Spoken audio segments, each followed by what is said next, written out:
back again sa aking Liz Tech Channel. So, nandito na naman ulit ang inyong Ate Liz for another video. And for today's video, guys, is may panibago na naman tayong phone na i-review dito. Si Infinix is my flip phone na sila, finally. Kaya excited akong i-review to, guys, because according to them, this phone daw is the world's first ever flip phone na may 4K Pro Stable vlog cameras at may 512GB storage na under 30,000 lang. Alamin natin, guys, kung anong meron sa phone na to. Kaya wag na natin patagalin pa, kateki. Ayun, magsimula na tayo.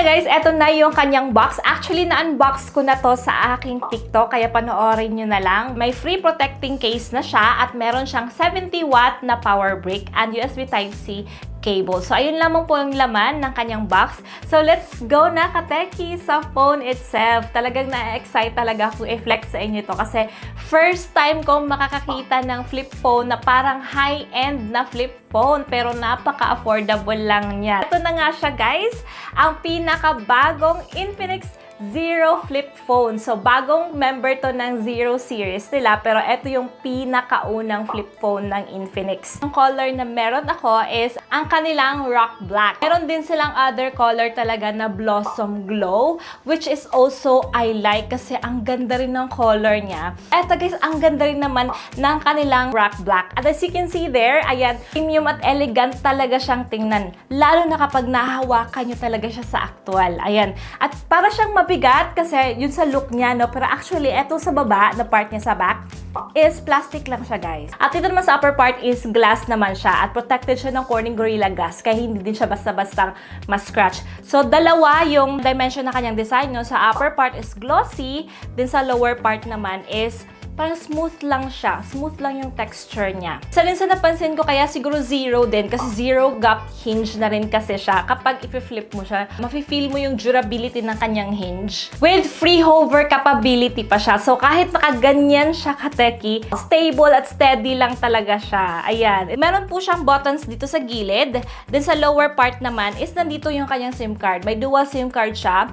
Ang Type-C charging port naman siya. So, wala po siyang 3.5mm audio jack. So, yun lang po. At eto naman sa kanyang screen sa likod or cover screen, ang maganda dito is malaki yung display niya. In fact, meron po siyang 3.64 cover screen. So, may enjoy niyo po yung screen niya sa likod kasi aside sa napaka-HD 120Hz refresh rate, smooth na rin. Ayan. At eto naman sa kanyang main screen, guys, ang nagustuhan ko dito is malaki-laki na rin po yung kanyang screen. In fact, meron po siyang 6.9-inch AMOLED screen display na may 120Hz LTPO na rin. Kaya ang ganda rin at HD rin po ng kanyang screen. Ayan, ang ninipis na rin po ng kanyang bezels at naka-punch hole na rin siya, kateki. At isa rin pala sa napansin ko sa quality ng screen niya, kateki, is even kapag nasa outdoor ka, ayun, makakita mo pa rin na maayos yung display niya. At even nga sa kanyang cover screen, klarong-klaro talaga. Kasi nga, meron po siyang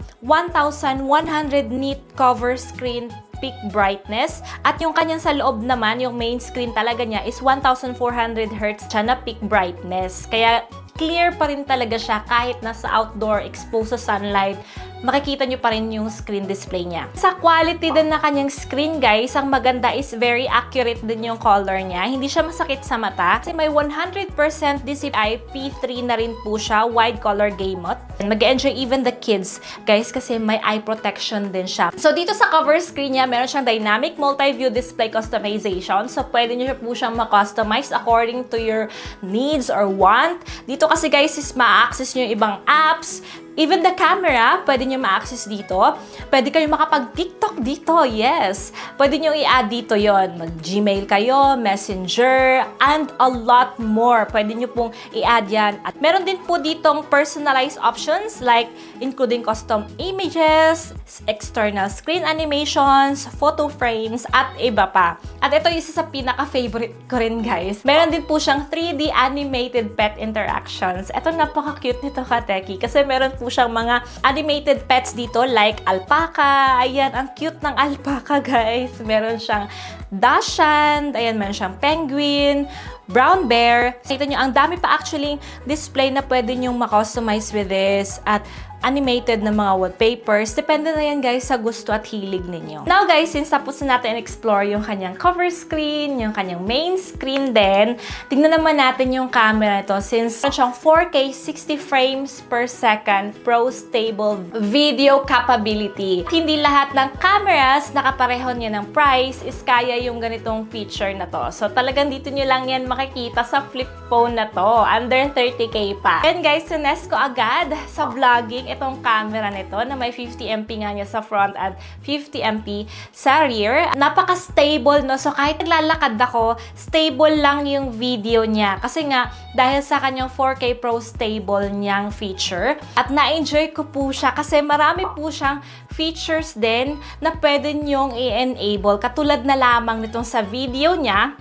Ayan guys, pwede nyo pong i-enter yung Devi mode niya kung magbe-video kayo. Talagang para nakakagamit kayo ng video camcorder. Kasi yung form niya kapag magbe-video na kayo, parang camcorder. Lalo na't gamitin nyo yung kanyang case. Kasi meron din siyang phone case wristband. Ito yung hahawak sa finger mo while filming para stable yung pag-film mo. So there guys, trinay ko nga gamit itong DV mode. At sobrang ganda ng outcome, kateki. Ang ganda. Gusto nyo parang retro vibe yung videos nyo, gamitin nyo itong DV mode niya guys. Sobrang lupit. Makita nyo naman dyan yung result as I use it. Of course, ginamit ko yung AI vlog kasi may AI vlog din sila. So, hindi na ako nag-edit-edit. Tap lang ako ng tap ng mga videos na na-film ko gamit yung AI vlog. At ayun na yung resulta guys. Ang cute. Ang dami rin pwede nyo pagkapilian. Of course, na templates na gusto nyo para sa video nyo. Sobrang nagustuhan ko kasi effortless. So, kung ikaw ay isang content creator, naghahanap ka ng vlogging camera phone na very portable at affordable pero may quality, ayan guys, marirecommend ko to. Especially sa mga mahilig mag-TikTok, hindi nyo na kailangan ng stand. Kasi dito guys, sa flip phone na to, ilagay nyo lang siya ng nakaganyan. Pwede na kayo makapag-film sa TikTok na walang hassle. O kahit mag-picture ka, you can instantly turning your phone into a stand. And next is meron din siyang dual screen. So kahit pinipicturean ka ng kasama mo, makikita mo yung self mo. So pwede kang makapag-project at makita mo yung self mo, so maka-correct mo na yung mga post mo. So, yun yung nagustuhan ko rin sa mga flip phones ngayon, lalo na sa flip phone na ito. Meron din siyang other features din na time-lapse and long exposure. Ayan, so actually, you can explore more pa with the camera of this device. You can also do a hand-free shooting. So, kahit malayo ka sa phone is, ayan, hand gesture or voice lang is pwede ka na makapag-capture ng photo. Tinry din namin yung HDR and good din yung outcome niya. And even yung super night, guys, ayan, clear din po at detailed din po siya. Makita nyo kung gaano ka fine yung low light shots, na-achieve pa rin yung maganda at yung extreme noise reduction. Nagustuhan ko yung vibrance ng rear cam niya. Katulad na lamang kung magsiselfie ka, gamit itong kanyang cover screen, ayan, mas maganda talaga yung outcome. And of course, another thing pala na nagustuhan ko dito is may built-in GoPro na siya. So, etong built-in GoPro mode naman is pwede nyo pong ma-access kung may GoPro po kayo. Pwede nyo ma-access yung setting ng GoPro gamit lang po ang phone na ito. So, para siyang pwede nyo gawing monitor. So, kung walang screen or maliit yung screen ng GoPro nyo, ayan, pwede nyo gamitin ito. So, now guys, puntahan naman natin yung performance ng phone na to aside doon sa camera niya, no, na pinakita niya sa atin. Ito namang battery niya. So, etong si Infinix Zero Flip phone na ito is meron po siyang 4,720 mAh at may 70 watts supercharge din siya. So, yung napansin ko dito guys sa charging is ang bilis niya lang pong i-charge. Like, for real, we charge it for 4%, naging 34% agad siya. After 10 minutes, naging 62%, after 25 minutes, and naging 100% after just 49 minutes. Ganun lang po siya kabilis. Hindi umabot ng 1 hour. Fully charged na po ang phone na ito.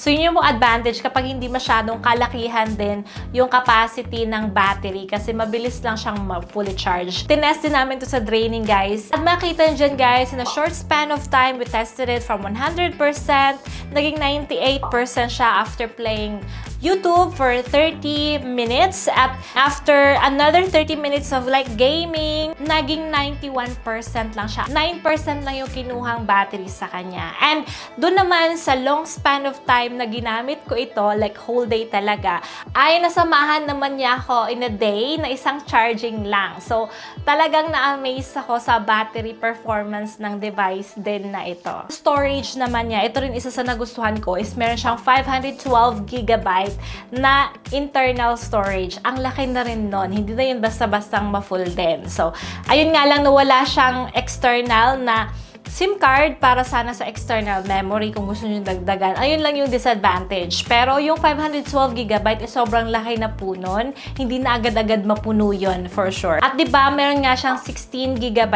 din na extended RAM. So, eto, nakatulong din na malaking RAM para mas smoother pa rin yung phone kahit marami ng apps or files. Nare-render pa rin naman yan ng maayos. Ayan, so far guys, na-enjoy ko naman ito. By the way, yung processor pa ito is MediaTek Dimensity 8020 6nm na po siya. And ayan, tinas ko na rin po siya sa gaming kahit hindi naman siya talaga for gaming. At so far, okay naman din yung gaming performance ito. Though napakasulit na ng phone na to, under 30K. Sulit na po siya for me. Itong isa na to sa pinakamagandang flip phone na under 30K na na-review ko. Sobrang sulit niya, guys. Kuha ka rin ng Android 16 update dito, plus 3 years of Android security patch updates. This is the only flip phone sa kanyang price range, guys, na may 4K Pro Stable Vlog. Ito lang din yung flip phone sa kanyang variant or sa kanyang price range na may 512GB na storage. And durable yung hinge niya. Pati nga yung screen niya, yung crease niya is hindi na siya masyadong noticeable. And ayun yung enticing design niya, yung screen cover niya na latest at trendy talaga. Para siyang camcorder na parang may dala-dala ka lang wallet. Napaka-portable at compact lang. At napaka-power na kanyang camera stabilities. And of course, etong kanyang fast charging. Talaga yung mga factors na yon, masasabi kong sulit na sulit siya. For sure, matutuwa ka dito without breaking your piggy bank. Now, it's your turn naman. Anong favorite features niyo sa kanya? Don't forget to comment down below. At sa mga gusto mag-purchase, ayan, get in now! Available naman to sa kanilang mga pages, social media. Ililink ko na lang sa aking description box para hindi na kayo mahirapan. So, ayun lang, kateki. Salamat sa panonood ng aking video. I hope you guys enjoy. Don't forget to like this video and share this video to your friends. See you again sa my next video. Bye!